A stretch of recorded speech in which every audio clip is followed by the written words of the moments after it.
కర్మేలు కొండపైన గొప్ప మేఘమై ఆవరించగా ఆహాబు భయపడిన అగ్ని వర్షము కుమ్మరించుమా.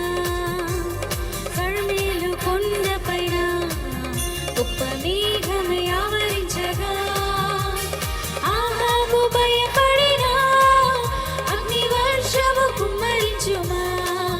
మండే అగ్నల్లెరా దేవా అన్య భాషలతో అభిషేకించు. ఎగిసి గాలుల్ని నన్ను తాకుమా. జీవనది వలె ప్రవహించుమా. అందరి స్వరం ఎత్తి మండే అగ్నల్లెరా దేవా అన్య భాషలతో నన్ను అభిషేకించు ప్రభువా. ఎగిసి గాలుల్ని నన్ను తాకుమా. జీవనది వలె ప్రవహించుమా. అంత్యకాల అభిషేకం సర్వజనుల కోసం